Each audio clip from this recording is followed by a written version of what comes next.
For 6 years, Lucy Maddox lived in absolute silence. Her father, a Hells Angels president, spent everything trying to fix it. Dozens of doctors, thousands of dollars, zero results. Then a homeless 10-year-old boy with no medical training walked up to her in a park, reached into her ear, and did the impossible. In 30 seconds, she heard sound for the first time in her life. But what that biker did for that homeless boy 60 seconds later, that's the part you never saw coming. Before we continue, please subscribe to the channel and let us know where you are watching from in the comments. Enjoy the story. Daddy.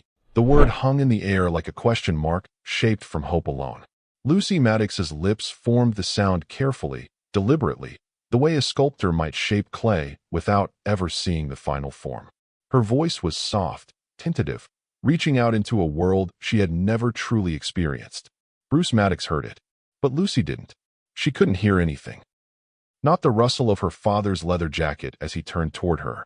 Not the gentle creak of the floorboards beneath his boots. Not even the sound of her own voice calling out to him. For 6 years, Lucy had lived in absolute silence. A silence so complete, so total, that every word she spoke was nothing more than an educated guess. She remembered the shape of Daddy on her lips because she'd practiced it 1,000 times, watching her father's face light up each time she said it, trusting that she'd gotten it right. But she had never heard it. Not once. Bruce stood there in the doorway of their small Reno home, watching his 6-year-old daughter try to navigate a world that existed only in silence. His jaw tightened, not from anger, not from frustration, but from a pain so deep, so profound, that it had carved permanent lines into his weathered face. This was a man who'd survived decades in the Hells Angels. A man who carried scars from fights, highways, and losses that would have broken most people. Bruce, Iron Hand, Maddox wasn't a man easily shaken. But watching his daughter live in silence, that shook him every single day. Lucy tilted her head slightly to the right, the way she always did when the discomfort came. Her small fingers reached up, tapping gently against her ear, trying to ease some invisible pressure that had been there for as long as anyone could remember. She winced, just barely, but Bruce caught it. He caught everything. He'd spent thousands of dollars trying to fix this. Audiologists, specialists, neurologists, ENT doctors with impressive credentials and even more impressive bills. They'd all taken his money. They'd all run their tests. They'd all offered their theories. Nerve damage, some said. Congenital defect, others suggested. Developmental delay. Structural abnormality. The medical jargon came fast and clinical, but the answers never did. Every appointment ended the same way, with shrugs, apologies, and another referral to yet another specialist who couldn't help. Lucy had learned to read lips. She'd learned to feel vibrations. She'd learned to exist in a world that moved and spoke and sang around her while she remained locked in silence. And she did it with more grace than most adults could manage.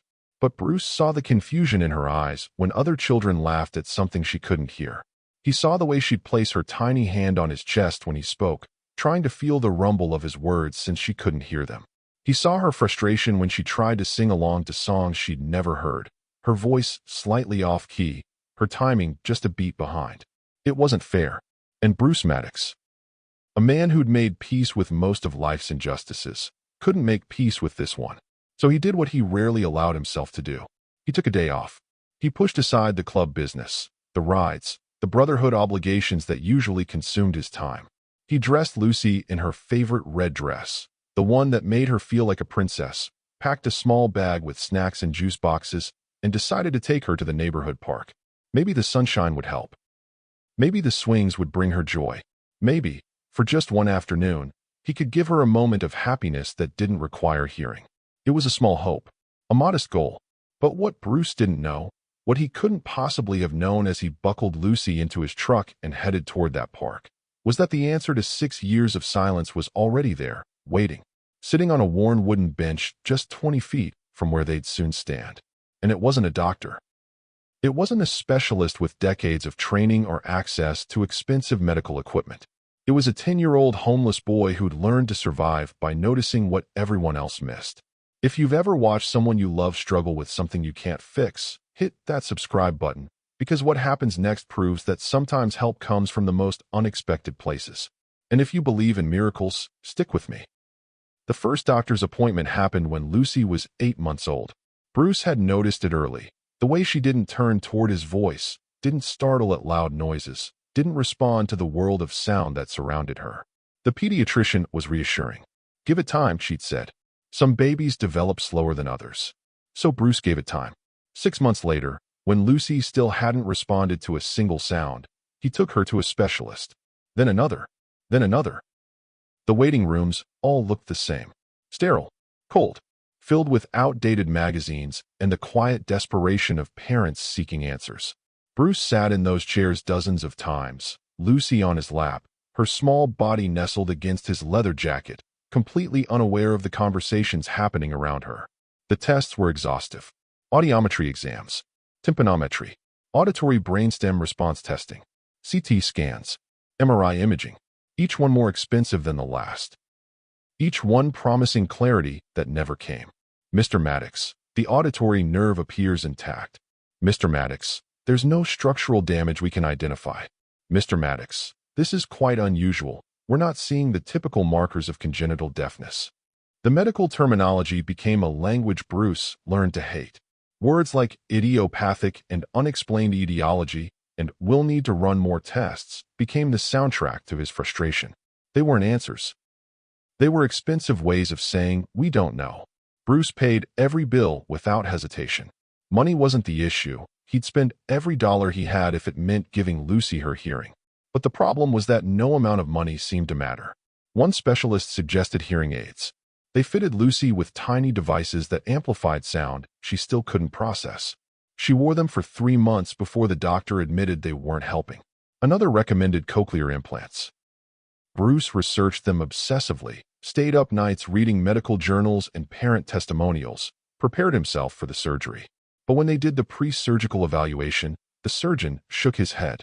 "Her case doesn't fit the typical profile. I'm not confident implants would be effective." More money, more tests, more appointments that ended with sympathetic looks and no solutions. What made it worse? What made Bruce's jaw clench and his hands ball into fists during those appointments was that Lucy clearly felt something. She'd tilt her head to the right, always the right, and tap at her ear with those tiny fingers. Sometimes she'd wince. Sometimes she'd rub at it absently, like there was pressure building inside that she couldn't explain. Bruce mentioned it. Every single time. "Doctor, she keeps touching her right ear. Could there be something there? Some kind of blockage?" They'd look. They'd shine their lights and peer through their instruments and examine her ear canal with tools that cost more than most people's cars. "Everything appears clear, Mr. Maddox. The canal looks normal. There's no obstruction we can detect." But the ache remained, and Lucy kept tilting her head, kept tapping, kept trying to ease a discomfort that every trained medical professional assured Bruce didn't exist. By the time Lucy turned 6, Bruce had seen 17 different specialists. He'd spent over $40,000 on appointments, tests, scans, and consultations. He'd traveled to San Francisco, Los Angeles, even Seattle, chasing recommendations and second opinions from doctors who claimed to be the best in their field. Every single one of them looked at Lucy's ear. Every single one of them missed what mattered. What they didn't know, what none of them could have known, was that every specialist failed to see what a 10-year-old boy would spot in seconds. But we're getting ahead of ourselves. Because while Bruce was exhausting every medical option in Reno, spending his days in sterile waiting rooms and his nights researching miracle cures, another story was unfolding just 3 miles away. Meanwhile, 3 miles across Reno, another child was fighting a completely different battle, one of survival. Tom didn't remember his mother's face anymore. Not clearly, anyway, just fragments.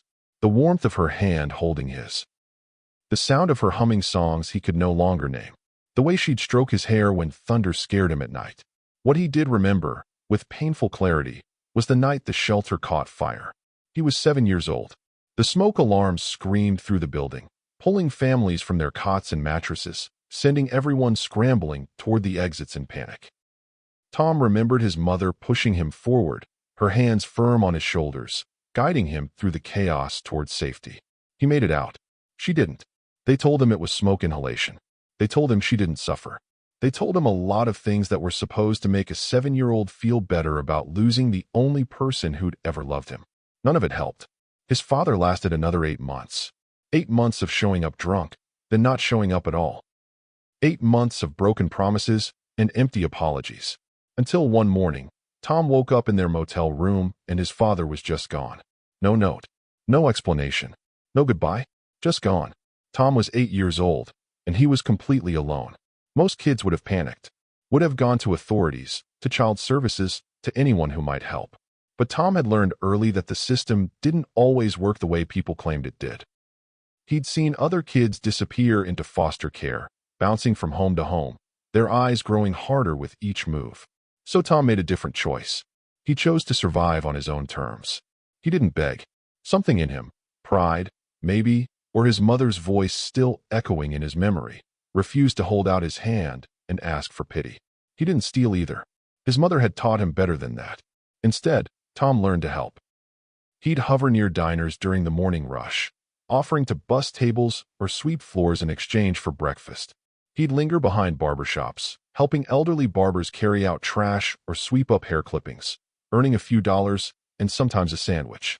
He'd find food stalls at the edge of parking lots and volunteer to help vendors pack up at the end of the day, receiving whatever didn't sell. He lived in the corners of life, the spaces between buildings, the alleys behind restaurants, the park benches that nobody else wanted. He kept himself clean as best he could using gas station bathrooms. He wore the same faded combat cargo shorts and hand-me-down shirts until they were threadbare. And he learned to be invisible. When you're homeless and 10 years old, invisibility is survival. You don't draw attention. You don't make noise. You simply exist quietly, hoping nobody notices you long enough to ask questions you can't answer. But here's what happened when Tom became invisible to everyone else. He started seeing things other people missed. Tom had a gift nobody knew about, a gift born from desperation. He could read pain in people's faces. He'd spent so long being invisible that he'd learned to see what others missed. The slight wince of an old woman with arthritis. The way a construction worker favored his left leg. The exhaustion in a waitress's eyes after a double shift. Tom saw suffering because he knew it intimately.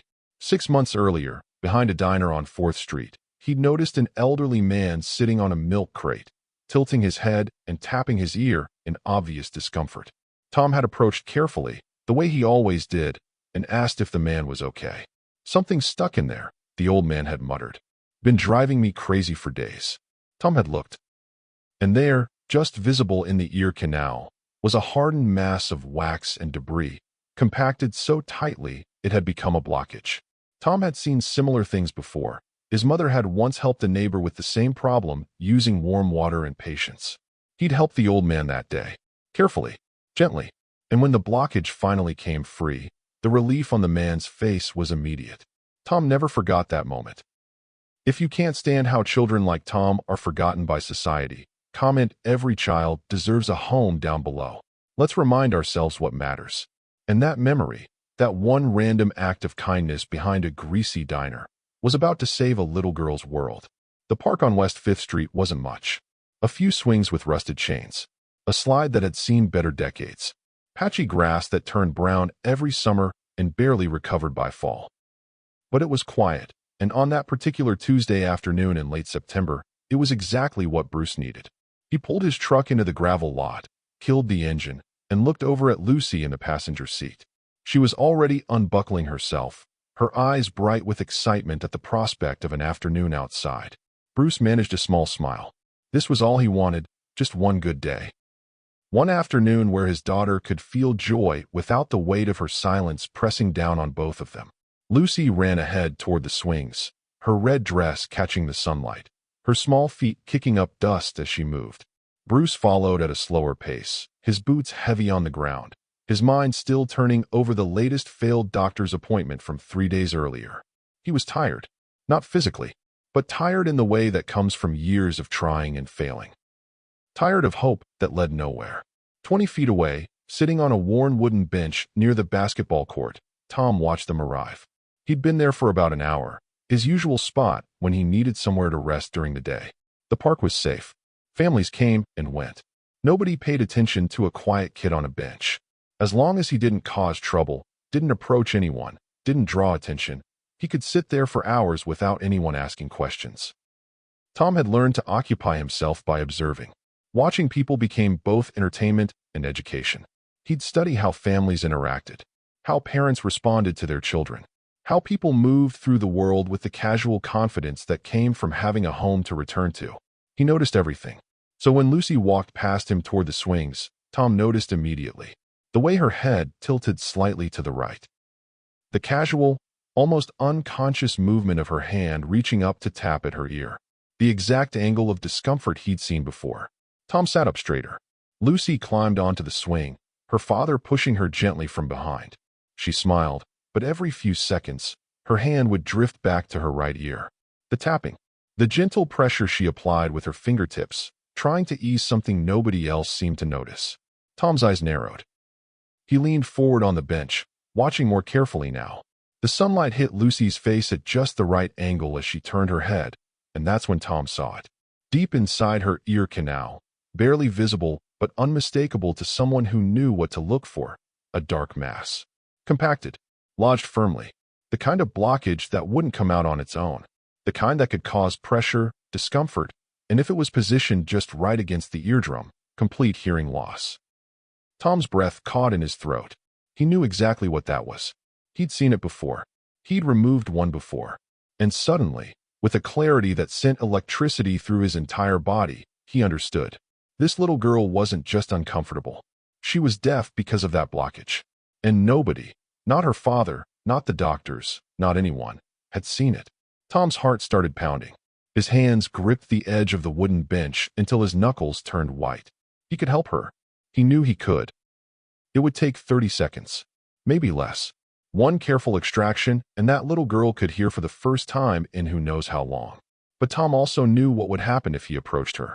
He'd spent 2 years learning to be invisible precisely because approaching people, especially children, when you looked like he did was dangerous. The father was right there. A big man. Intimidating. The kind of man who wouldn't hesitate to protect his daughter from a strange, barefoot kid with scraped knees and unwashed clothes. If Tom approached her, the man might grab him, might hurt him, might call the police. And then what? Foster care. Questions he couldn't answer. The end of his freedom.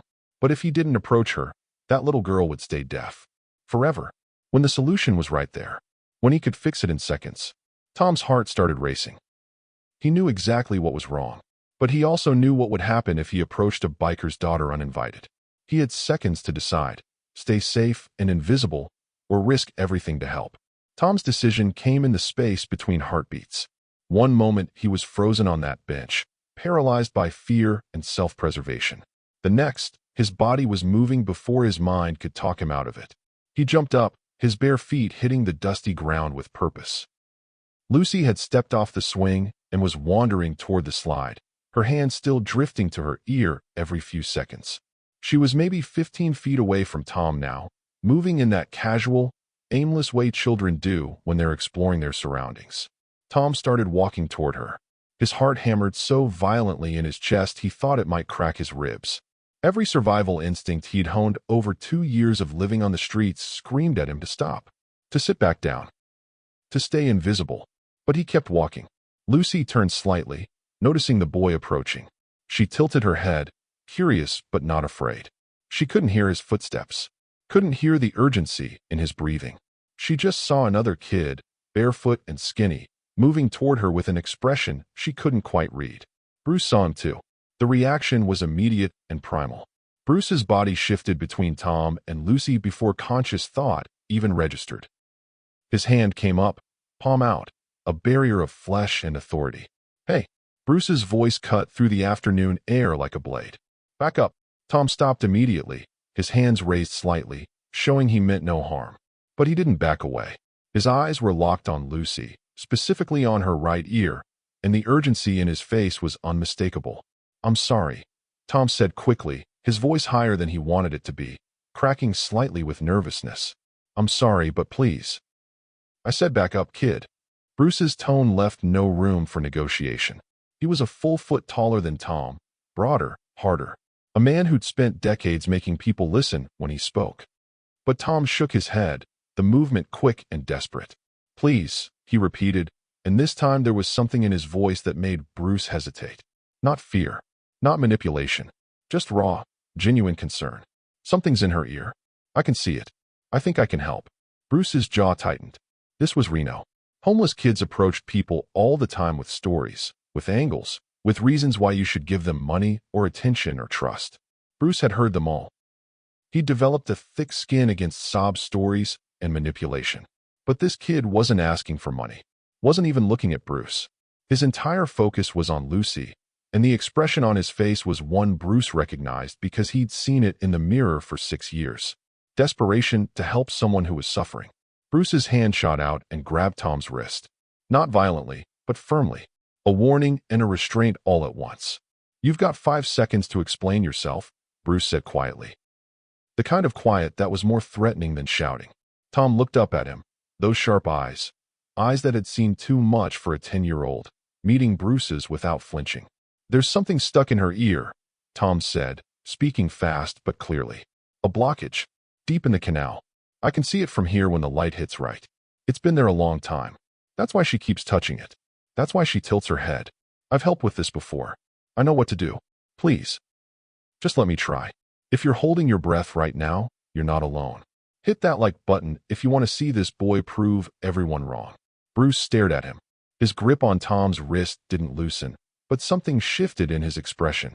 Doubt maybe, or desperate hope wearing the disguise of skepticism.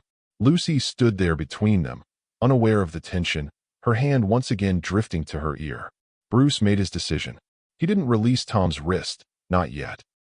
But he stepped aside just enough to give the boy a narrow path to his daughter.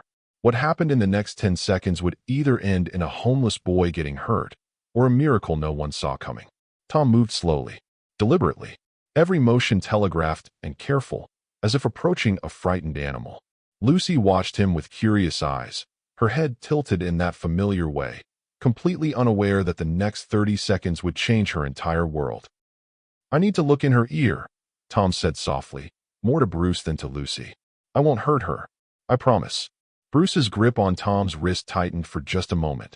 A final warning, a final hesitation, and then loosened slightly. Not a release. Just enough slack for Tom to move. Tom knelt down, bringing himself to Lucy's eye level.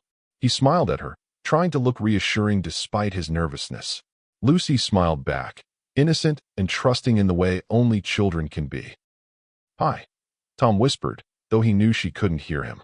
This might feel weird for a second, but I'm going to help you, okay? Lucy's eyes searched his face, reading his expression the way she'd learned to read the world, through sight alone, through the shape of mouths and the softness of eyes. Tom leaned in closer. His right hand came up, fingers extended, approaching Lucy's right ear with the kind of precision that seemed impossible for a 10-year-old boy. But Tom had learned precision from necessity. When you survive by helping others, you learn to be gentle, to be careful, to do no harm. Bruce stood over them both, his body coiled tight as a spring, his hand still wrapped around Tom's wrist.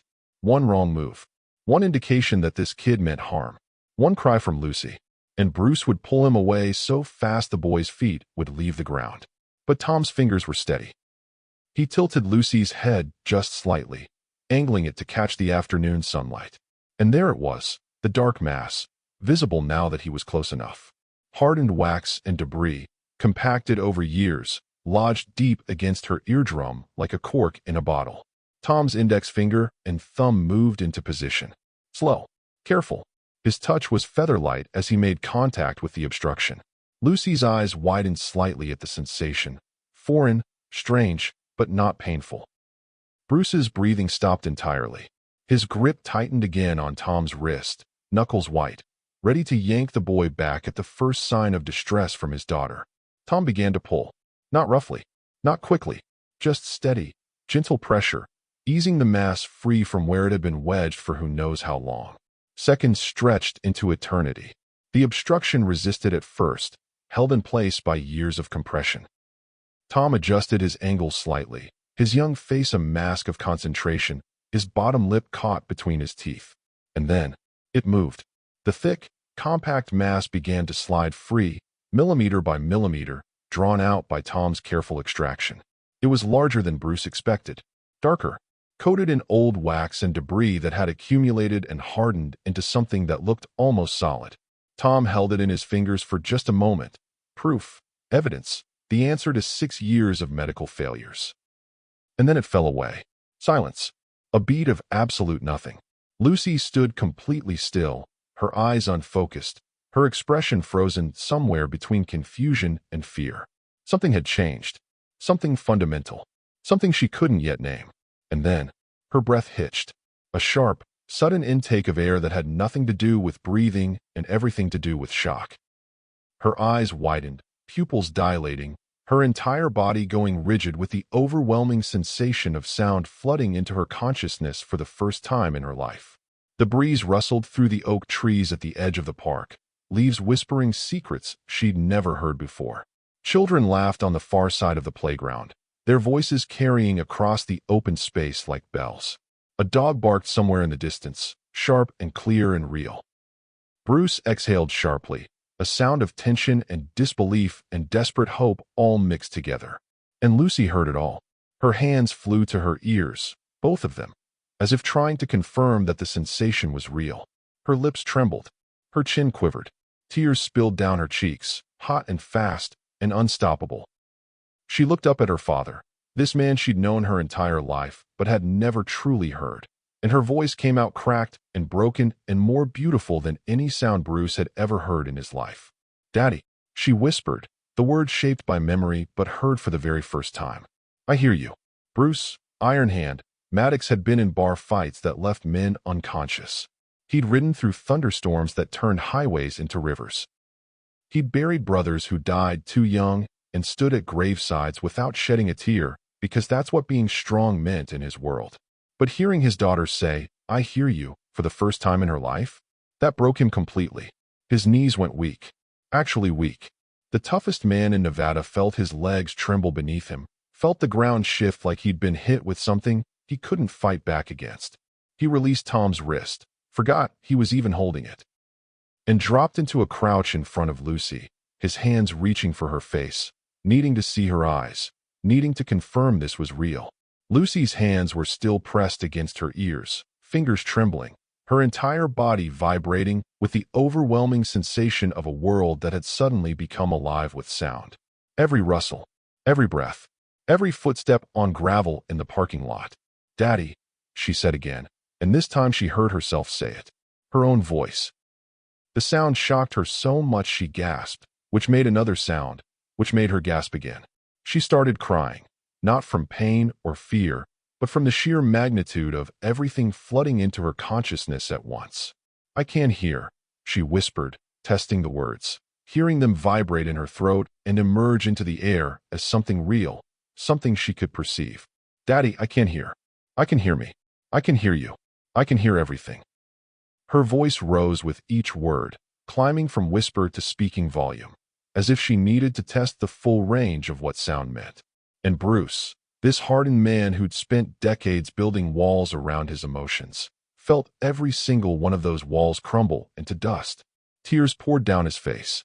Not quiet tears, not dignified ones, but the kind that come from somewhere deep in the chest, from a place that holds 6 years of helplessness and frustration and watching your child struggle with something you couldn't fix no matter how hard you tried. He pulled Lucy into his arms and held her so tight it probably hurt, but she didn't complain. She pressed her ear against his chest and listened to his heartbeat, actually heard it for the first time in her life. "The leaves," she said, her voice muffled against his leather jacket. "Daddy, the leaves are making noise. And the wind. And that dog. Is that a dog?" Bruce couldn't speak. His throat had closed completely. All he could do was nod and hold her and cry in a way he hadn't cried since he was a child himself. And then he remembered Tom. Bruce looked up, his vision blurred with tears, and found the boy standing a few feet away. Tom had backed up after the extraction, giving them space, his bare feet shifting nervously on the dusty ground. His face carried an expression Bruce had seen before on the faces of combat veterans. The look of someone who'd just done something impossible and couldn't quite process it themselves. 6 years, thousands of dollars, dozens of specialists with impressive degrees and expensive equipment and access to the latest medical technology. And a barefoot 10-year-old boy did what none of them could. Bruce stood slowly, still holding Lucy against his chest with one arm. He looked at Tom. Really looked at him, seeing not just a homeless kid, but someone who'd just fundamentally altered the course of his daughter's entire life. When Bruce finally spoke, his voice shook in a way none of his bikers had ever heard. Not from anger, not from intimidation, but from gratitude so profound it changed the texture of every word. "Kid," Bruce breathed, barely getting the word out. "You changed my little girl's life." Tom shrugged slightly, almost apologetically, his eyes dropping to the ground. "I just wanted to help," he said quietly. "If you believe this boy deserves everything after what he just did, comment Tom is a hero. If you think kids like him should never be homeless, share this story. Make some noise for the invisible children." Bruce wiped his face with the back of his hand, smearing tears across weathered skin. And in that moment, looking at this skinny, barefoot boy who'd given him a miracle, Bruce made a decision that would change 3 lives forever. Bruce didn't think. There was no internal debate, no weighing of options or consideration of consequences. Some decisions bypass the mind entirely and come straight from somewhere deeper, from the gut, from the heart, from whatever part of a person recognizes truth when it stands in front of them. This was one of those decisions. Bruce looked at Tom. This child who'd spent 2 years surviving alone, who'd approached a stranger's daughter despite every instinct telling him to stay invisible, who'd risked everything to help someone he didn't know, and saw something he recognized. He saw someone worth protecting. Bruce's hands moved to his shoulders, fingers finding the worn leather of his Hell's Angels vest. The cut, as they called it. The sacred garment that represented everything he was, everything he'd earned over decades of loyalty and brotherhood. It was warm from the Nevada sun, heavy with the weight of patches and pins and memories stitched into every inch of leather. He lifted it off. The movement was slow, deliberate, ceremonial. Like removing a crown to place it on another's head. Tom watched with wide eyes, not understanding what was happening, his body tensing as if preparing to run. Bruce stepped forward, closing the distance between them in 2 strides. And then he draped the vest over Tom's small shoulders. The leather swallowed the boy. It hung past his waist, the armholes gaping, the bottom hem nearly reaching his knees. Tom stood there, frozen, his thin frame barely filling a quarter of the space that Bruce's broad shoulders had occupied moments before.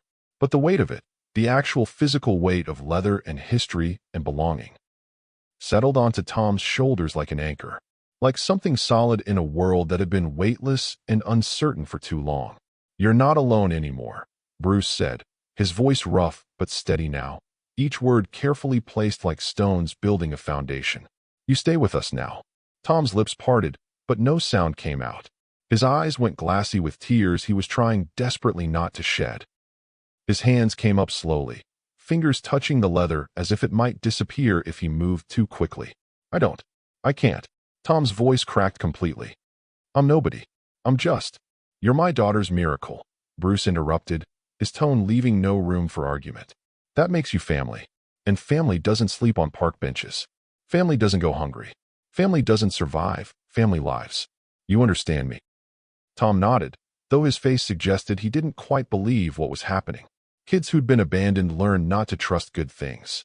Learned that kindness usually came with conditions, with expectations, with expiration dates. But there was something in Bruce's eyes, something unshakable and absolute, that cut through Tom's defenses like a blade through paper. Lucy pulled away from her father just enough to look at Tom, her face still wet with tears but lit up with joy that made her look like she was glowing from the inside. "You're staying?" she asked, her voice full of wonder and hope, testing this new ability to hear her own questions. Tom looked down at her, then back at Bruce, then down at the vest drowning his small frame. "I'm staying," he whispered, and saying it out loud made it feel real in a way nothing had felt real in 2 years. Bruce placed his hand on top of Tom's head, the gesture somewhere between a blessing and a claim. This boy was his now, his responsibility, his family. "We'll get you cleaned up," Bruce said, his mind already moving through logistics, through what Tom would need: food, clothes, a bed, school enrollment, medical care, everything a child should have had all along. "Get you fed. Get you home." Home. Tom had forgotten what that word meant. But Bruce wasn't the only one who'd have a say in Tom's future. When the rest of the Brotherhood heard what happened, something unprecedented occurred. Word traveled fast in the Hells Angels. Bruce made one phone call from the park, just one, to his vice president, a man named Dutch who'd ridden beside him for 15 years. Bruce's voice was still shaking when he explained what had happened. What Tom had done. What he'd decided. Bring everyone to the clubhouse, Bruce said. I need the brothers to meet someone. Within an hour, motorcycles began rolling into the parking lot of the Hells Angels clubhouse on the east side of Reno. The rumble of engines announced each arrival, deep, throaty roars that vibrated through the walls and rattled the windows. One bike, then 3, then 7, then a dozen. Men climbed off their machines, pulling helmets free, their leather cuts bearing the same red and white patches that Bruce wore. These were men society had labeled as dangerous, as outlaws, as people to be feared and avoided. And they were all gathering to meet a 10-year-old homeless boy. Tom stood in the corner of the clubhouse common room, still wearing Bruce's oversized vest, trying to make himself as small and invisible as possible. Lucy sat beside him on a worn couch, her hand clasped in his, refusing to let go. She kept tilting her head in different directions, discovering new sounds. The hum of the refrigerator, the creak of floorboards, the distant traffic outside. The bikers filed in, their boots heavy on concrete floors. Massive men with scarred knuckles and weathered faces. Men who'd seen violence and survived it. Men who trusted no one outside their brotherhood. They looked at Tom with expressions that made the boy's stomach clench with fear. But then Bruce told them the story. He stood in the center of the room, Lucy on his hip now, and explained everything. The 6 years of silence. The failed doctors. The park. Tom's observation. The extraction. Lucy's first words after hearing sound. This kid, Bruce said, his voice carrying the weight of absolute conviction, gave my daughter something I couldn't buy. Something specialists with fancy degrees couldn't provide. He gave her the world. The room fell silent. One of the older bikers, a man called Hammer, whose real name nobody remembered anymore, stepped forward. His face was a roadmap of scars and sun damage, his eyes sharp beneath heavy brows. He looked Tom up and down, taking in the bare feet, the dirty clothes, the fear barely hidden behind defensive eyes. How old are you, kid? Hammer asked, his voice gravelly from decades of cigarettes and shouting over engine noise. 10, Tom answered quietly, his voice almost disappearing into the ambient sounds of the room. Hammer nodded slowly. Then he looked at Bruce. He got people? Family somewhere? No, Bruce said simply. He's been surviving on his own for 2 years. Something shifted in the room. The atmosphere changed in a way that was almost tangible. These men, who rarely trusted outsiders, who'd been rejected by society themselves, who'd built their own family precisely because the world had pushed them out, didn't see Tom as charity. They saw themselves in him. Every single one of them had a story. An absent father, an abusive home, a system that failed them. A world that decided they were worthless before they were old enough to prove otherwise. They'd all been Tom at some point, alone, struggling, surviving on instinct and desperation. Dutch, the vice president, spoke next. He was younger than Bruce, but carried the same authority, the same presence that came from earning respect rather than demanding it. Presidents making him family, Dutch said, not as a question, but as a statement of fact. Anyone got a problem with that? Silence. Then Hammer stepped forward again, this time approaching Tom directly. The boy tensed, every muscle in his body preparing to run, even though he had nowhere to go. Hammer extended his hand. Welcome home, kid, he said simply. Tom stared at the offered hand for a long moment, as if trying to determine whether this was real or some elaborate setup for disappointment. Then, slowly, he reached out and shook it. His small hand disappeared completely inside Hammer's calloused grip. One by one, the other bikers stepped forward. Each one shook Tom's hand. Each one welcomed him. Not with pity, not with condescension, but with the same respect they'd show any prospect joining their ranks. We'll set him up in the back room, someone said. Kid needs clothes, another added. I've got nephews about his size. I'll bring some things tomorrow. School, a third voice chimed in. He'll need to get enrolled. My old lady works at the district office. She can help with that.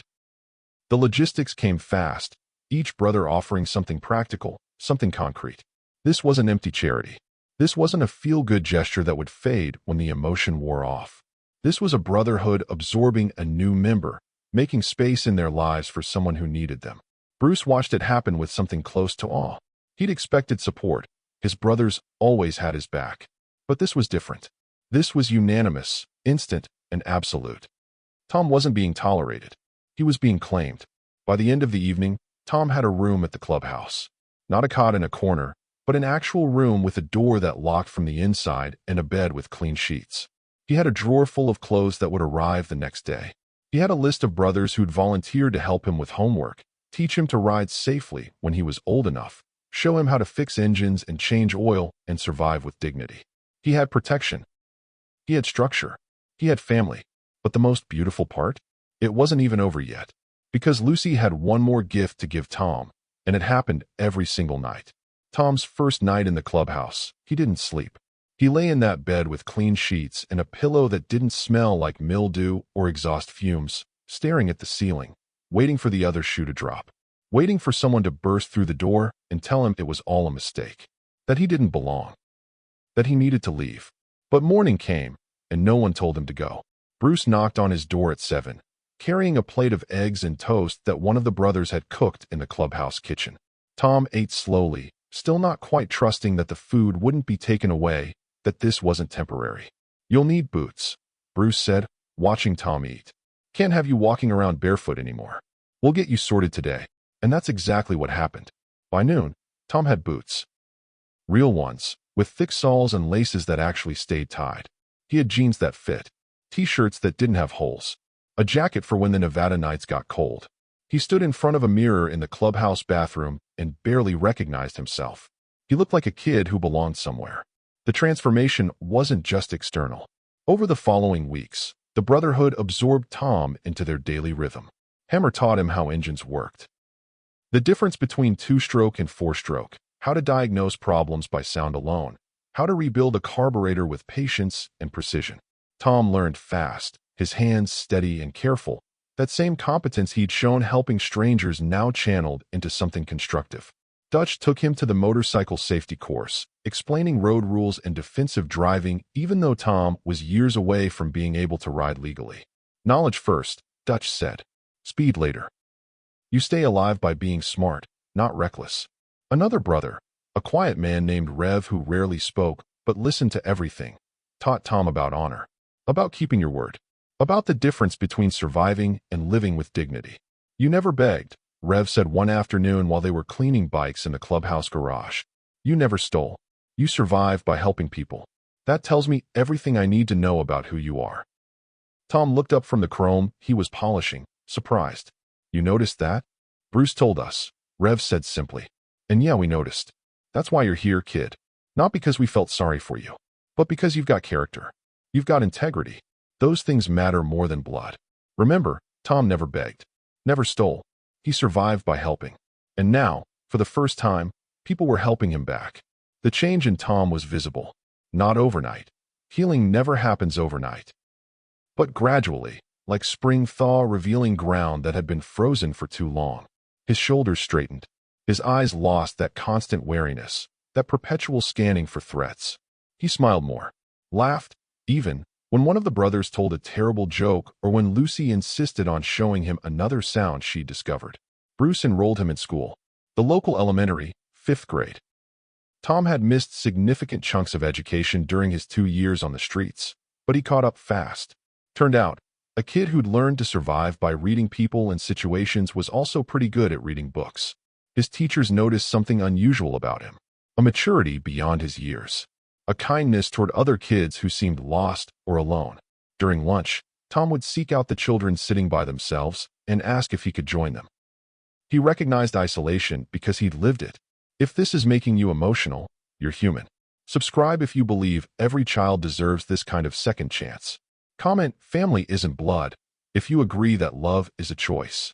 By the time October rolled into November, Tom had been with the Brotherhood for 6 weeks. He had routine, stability.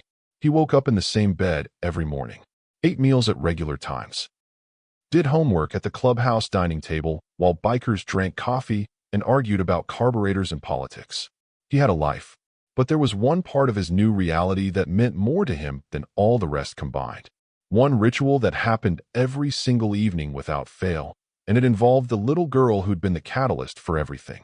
Every evening at 7:30, without fail, Lucy would appear at Tom's door. She'd knock. 3 soft taps that she could finally hear herself making, and wait for him to answer. When he opened the door, she'd be standing there in her pajamas, her favorite stuffed rabbit tucked under one arm, her eyes bright with anticipation. "Is it time?" she'd ask, even though she already knew the answer. "It's time," Tom would reply, smiling. And then Lucy would take his hand and lead him to the clubhouse common room, to the old couch near the window, and they'd sit together in the gathering darkness while she discovered the world. It had started accidentally, that first week after the park. Lucy had been overwhelmed by sound. Every noise was new, every sensation unfamiliar and sometimes frightening. A door slamming made her cry. A motorcycle engine starting made her cover her ears. The sheer volume of existence was too much all at once. But Tom understood overwhelm. He'd lived it in a different way. So he'd sat with her one evening and started naming things, identifying sounds, giving her context for the chaos flooding her senses. "That's the refrigerator," he'd said, pointing toward the kitchen. "It hums because of the motor inside. It's keeping food cold." Lucy had listened, her head tilted, focusing on the soft electrical hum she'd never known existed. "And that?" she'd asked, pointing toward the window. "Crickets," Tom had answered. "Little insects outside. They rubbed their legs together to make that chirping sound." Her face had lit up with wonder. And so it became their ritual. Every night, Lucy would sit beside Tom, her tiny fingers tugging at his sleeve whenever she heard something new, something she couldn't identify, something that needed explanation. "Tom, what's that sound?" became the question that shaped their evenings together. Tom was endlessly patient.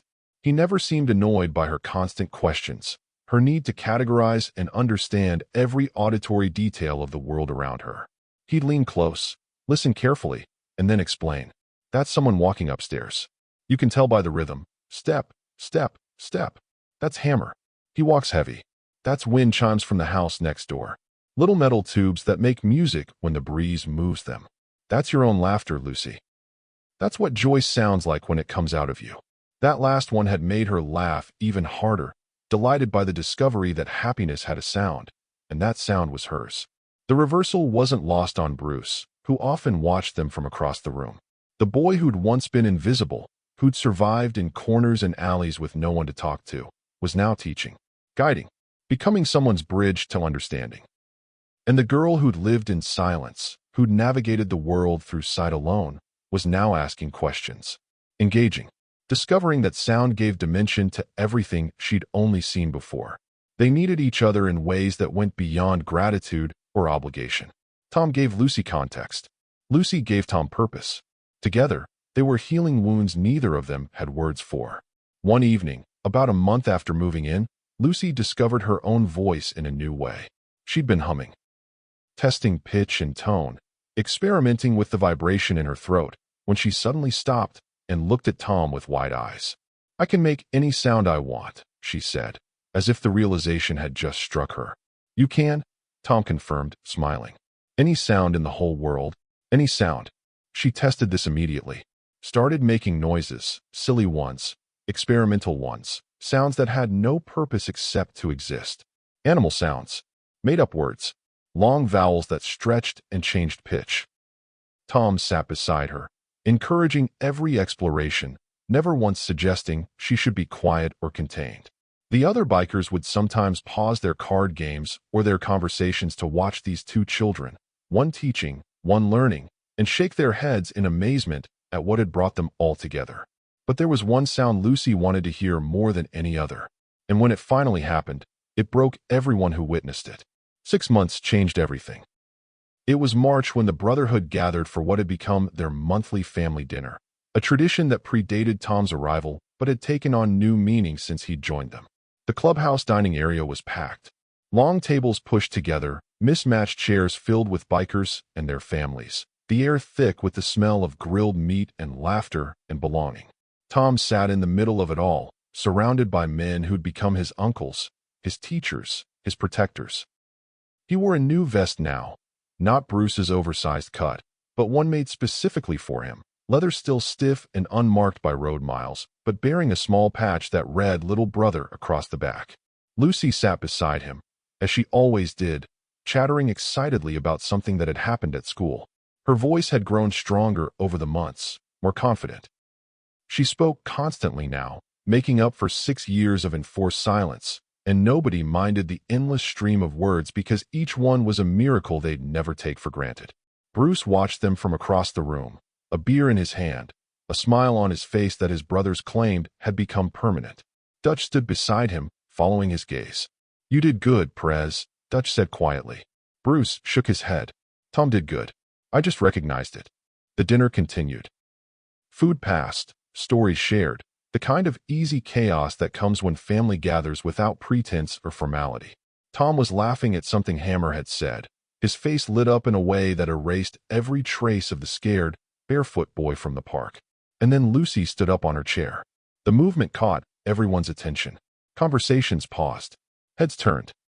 Lucy was small for 6 years old, but standing on that chair, she commanded the room with the unself-conscious authority only children possess. She cupped her hands around her mouth, took a deep breath, and shouted at the top of her lungs, "I love you, Tom." Her voice carried through the entire clubhouse, clear and strong, and filled with every ounce of affection a child's heart could hold. And this time, unlike every other time she tried to express love in her life, she heard herself say it. Heard the words leave her mouth and travel through the air and land exactly where she intended them to go. The room went completely silent. Tom's face crumpled, just completely fell apart. Tears streamed down his cheeks before he could even try to stop them, his shoulders shaking with the force of emotion he'd been holding back for months, maybe years, maybe his entire life. Because Tom had never heard those words before. Not once. Not from his mother before she died.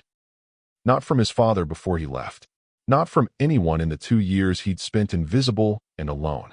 He'd survived by being unwanted, by being forgettable, by accepting that love was something other people had, not something meant for him. But Lucy, this little girl whose world he'd opened with one careful extraction, was shouting her love for him loud enough for everyone to hear. And she meant it. And he could hear it. Tom couldn't speak, could barely breathe. He just sat there crying while Lucy climbed down from her chair and threw her arms around his neck, holding him with the fierce protectiveness of a little sister who'd claimed him as her own.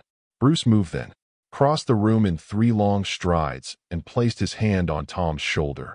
Heavy, warm, unmistakable in its meaning. "You're my son now," Bruce said, his voice thick with emotion. "Both of you are my children."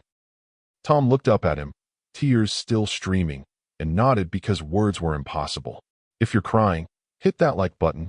You're not alone. If you believe love like this should be shared, send this to someone who needs to remember that miracles are real. And if you want more stories that restore your faith in humanity, subscribe, because I've got plenty more." The boy who lived in corners was now at the center of everything. The girl who lived in silence now filled every room with sound. And the family that had formed in a park on an ordinary Tuesday afternoon was now unbreakable. 3 years have passed since that afternoon in the park. Tom is 13 now. He's taller, his voice deeper, his bare feet long since replaced by boots he wears with the same pride he wears his vest. He's in 8th grade at Reno Middle School, and if you ask his teachers about him, they'll tell you he's one of the best students they've ever had. Not because he's naturally gifted, though he's certainly bright, but because he works harder than anyone else. Because he understands that education is a privilege, not a burden. Because he remembers what it felt like to have nothing, and he's determined never to waste the second chance he's been given. He's at the top of his class, honor roll every semester. But more than that, he's become the kid who notices others, who finds the students eating lunch alone and sits with them, who helps struggling classmates with homework, who sees the invisible children because he used to be one. His teachers call him an old soul. His classmates call him a friend. The brotherhood calls him family. Lucy is 9 now, thriving in ways that seemed impossible just 3 years ago. Her hearing remains fully functional, no complications, no regression. She's in speech therapy not because she needs it, but because she wants to. Determined to make up for lost time, to master every nuance of communication she'd missed during those silent years. She's learning piano, joined the school choir, spends her afternoons discovering music the way other children discover sports or art. Sound, which was once absent from her world, has become her passion. And every single night, she still sits with Tom. Not to ask, "What's that sound?" anymore. She knows most of them now, but simply to be near the person who gave her everything. But the story didn't end with Tom and Lucy. 6 months after Tom moved into the clubhouse, Bruce called a formal meeting of the Reno chapter. All members present. He stood before them with a proposal that would change the direction of their brotherhood. "We've got space here," Bruce had said. "We've got resources. We've got brothers who know what it's like to be forgotten. So here's what I'm proposing. We start a program for homeless kids. Kids like Tom, who are surviving alone because the system failed them." The vote was unanimous. They called it Tom's Law, not a legal statute, but a code within their chapter. A commitment that any child in genuine need, any kid surviving on the streets without family or support, would have a place with them. Not as charity cases, not as projects, but as family. Within a year, 3 more children had found homes within the Brotherhood. A 15-year-old girl who'd been couch surfing after aging out of foster care. Twin boys whose mother had died and whose father was serving time. A 14-year-old who'd run from an abusive household and refused to go back. Each one was vetted carefully. Each one was given structure, protection, education, and belonging. Each one was taught the same lessons Tom had learned. That family isn't about blood, it's about choice. That survival isn't enough. You have to live with dignity. That being helped doesn't make you weak, it makes you human. The Reno chapter's initiative made local news, then regional news. And that's when something unexpected happened. 3 other motorcycle clubs across Nevada, chapters that had no formal affiliation with the Hells Angels, clubs that operated independently with their own traditions and territories, reached out to Bruce. They'd seen the coverage, read the stories, and they wanted to do the same thing. And here's what nobody expected. Tom's story inspired 3 other motorcycle clubs in Nevada to do the same thing. Dozens of homeless children now have families because one boy was brave enough to help a little girl in a park. The Vagos in Las Vegas. The Mongols in Carson City. An independent club called the Desert Riders in Elko. All of them started their own versions of the program. All of them opened their clubhouses and their lives to children who needed them. Within 3 years, 47 children across Nevada had found families through motorcycle clubs. 47 kids who'd been invisible, forgotten, or abandoned now had homes. Structure, protection, love. The irony wasn't lost on anyone. These clubs, organizations that society often painted as dangerous, as criminal, as threats to be feared, were doing more for vulnerable children than most government programs. They weren't doing it for recognition or tax breaks or positive publicity. They were doing it because they understood what it meant to be cast out, to be judged, to be told you don't matter. Bruce was asked about it once, during a local news interview that Tom and Lucy watched from the clubhouse couch. "Mr. Maddox, why do you think your organization has been so successful with these children when traditional systems struggle?" Bruce had thought about it for a moment, then answered simply, "Because we don't see them as problems to be solved. We see them as people who deserve a family. And maybe that's all any kid really needs, someone who sees them." But later that night, after the cameras left and the clubhouse settled into its evening rhythm, Bruce said something different. Something quieter. Something true. Tom was doing homework at the dining table. Lucy was practicing piano in the corner. The brotherhood was scattered throughout the building, living their lives in the comfortable chaos of family. Bruce stood in the doorway, watching all of it, and Dutch heard him whisper, "I thought I was saving him. Turns out, he saved all of us." This story proves that the smallest act of kindness can change everything. If you believe people like Tom and Lucy deserve to be celebrated, smash that subscribe button and turn on notifications, because I hunt down these stories to remind you that humanity is still good. Comment, "Thank you, Tom," down below if this story moved you. And if you know someone who's struggling, who feels invisible, share this video with them. Let them know they matter. Let them know their story isn't over. Because sometimes, miracles don't just happen to one person. Sometimes, they ripple outward, touching lives we'll never even know about. And it all started with a barefoot boy, a deaf little girl, and 30 seconds in a park that changed everything.